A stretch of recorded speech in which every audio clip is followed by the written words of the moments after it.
about on the women's side for St. Louis Ice? What are we thinking there? Yeah, well, honestly, it starts with their head coach. It starts with Rebecca Tillett, their head coach. She has won championships the last 3 seasons. She won a conference championship at Longwood. Then she came to St. Louis 2 years ago, won a conference championship immediately right away. Then last year, she finished the season. They won the 2024 WNIT title.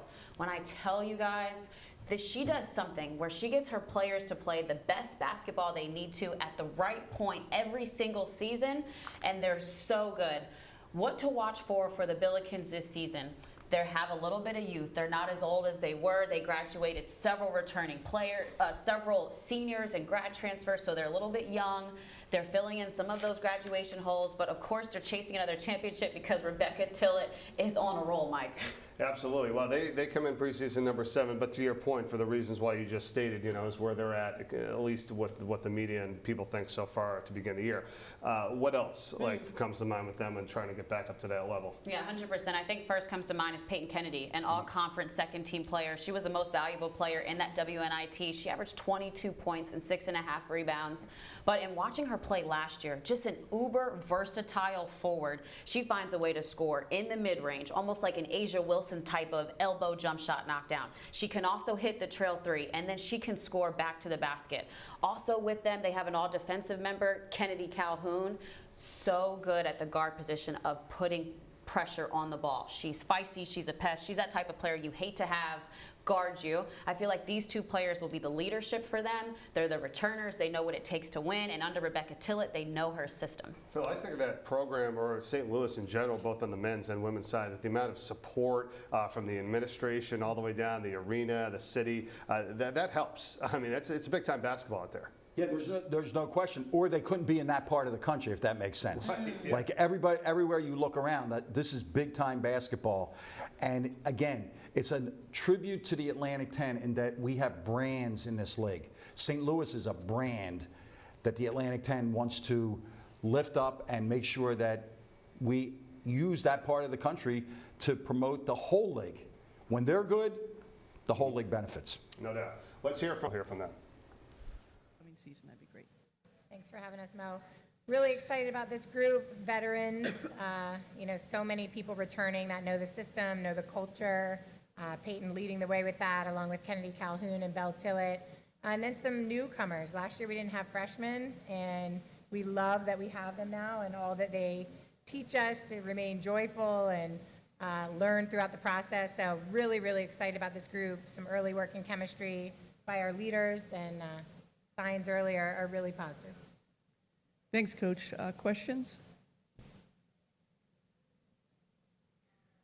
Rebecca, Zachary Weiss, Atlantic10.com at 180 degrees on the 212 scale. If you could talk about the newcomers that you mentioned, Maya, of course, being a familiar player but new to the program, and just how they've stacked up so far. Yeah, Maya Glanton, transfer from Indiana State, their leading scorer, leading rebounder, really finding her way within our stuff, which is common when people transfer into our program. We saw it last year with Tierra Simon, Brooklyn Gray, Markavia Shavers. Just the evolution of learning the offense, learning the schemes. Excited about what she can bring to the table, especially from a rebounding standpoint. Really, really excited about our freshman, Hannah Wallace, local from St. Louis, elite defender. Looking forward to Shun from Houston, Texas, and what she can do. We've got a shooter named Mia from Chicago. Just really looking forward to what they can do. And then a late transfer, Rita from Portugal, who we think can help give us some depth at the point guard position. I do think this is our deepest team we've had in a while, so really excited about that.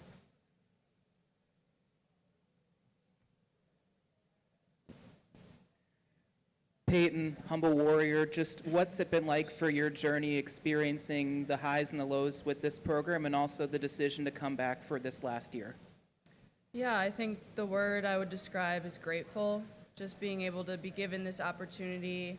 I was actually just self-reflecting the other day about my this entire process. And honestly, with everything that I've been through, I wouldn't change a thing. I think it's made me a stronger person, stronger friend, teammate, and I wouldn't change it for anything, especially the people that I've been privileged to meet, be coached by. All has impacted me and made me the person who I am. So Yeah, I think I would just use the word grateful. Rebecca, if you could talk me through Brooklyn, someone that really, as the season wore on, started to get more comfortable with the jump. Just what did you see as the season wore on, and how has she continued to take that next jump? You know, I think Brooklyn has the capability just to be a big-time game player. You know, she can change the way opponents guard us. We can change things. She can actually guard, you know, really 2 through 5 positions. So she gives us a lot of flexibility in that sense. When Brooklyn is focused and joyful, she is a really, really dangerous woman on the floor. And one of the things we talk about a lot is we want 5 women on the floor that are hard to guard all the time.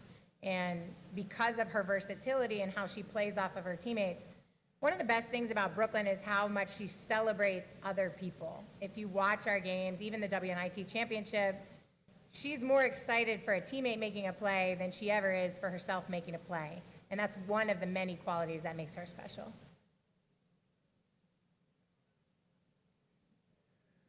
Rebecca, if you can take me through the overall glance of the conference. I know there's so much focus on yourself, but it's been a conference that's continued to be on the rise. Just what do you see from how the conference shakes out this year?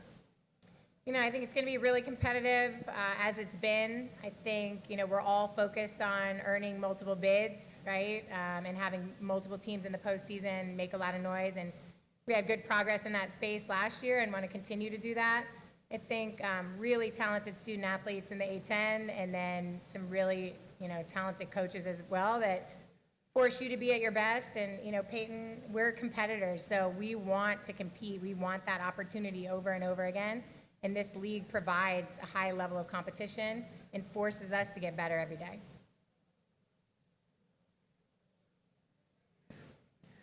Peyton, for you, what's it like seeing that compete level in the practice gym every day, knowing it's a fight every single day, and seeing some of that talent start to develop?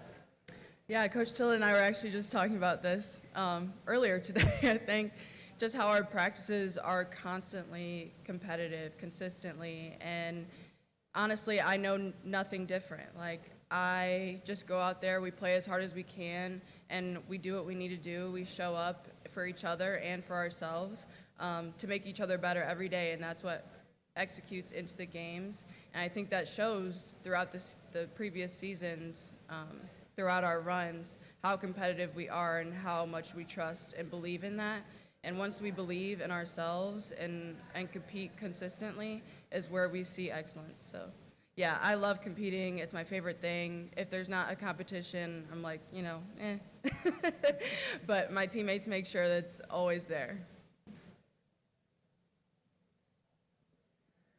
It's only been 2 years for you, Rebecca, going into year 3, but if you could talk through just how the program has taken so many jumps in these 2 years, winning an A10 championship, winning a postseason tournament, and just building love along the way to reaching that 212. Yeah. So the 212 degrees, right, that's the temperature, only temperature at which water boils, right? If 211, it's not boiling. 213, steam. So I think for our program and our team, right, trying to reach those levels of excellence together, and really excited about what we were able to accomplish. We have big goals beyond those accomplishments as well, right? We want to make deep runs in the tournament here at St. Louis. And also, frankly, we want to be better earlier, right? We have, you know, a reputation for figuring it out late down the stretch, and you certainly want to be your best as a group late down the stretch. We're looking for sustained excellence, and we think that's going to come when we figure out how to defend earlier in the season. And as a staff, we spend a lot of time thinking about that and prepping our players for that. All right, thank you, Coach Tillett and Peyton, and good luck this season. Thank you, Mom.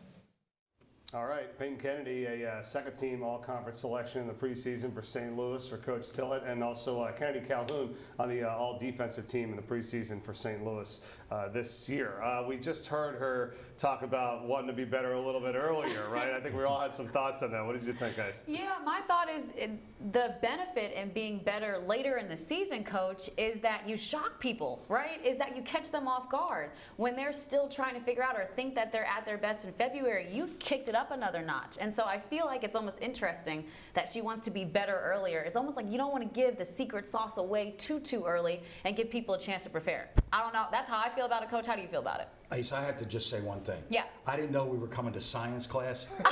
And so when she said 212 is when water boils, Ice leaned over to me and said, I knew that, Coach, did you? I was like, no, I was out. I was out. I missed science that day. I know when it boils and when it freezes. There you go. Yeah. Championship DNA is built over getting it better every single day. Yeah.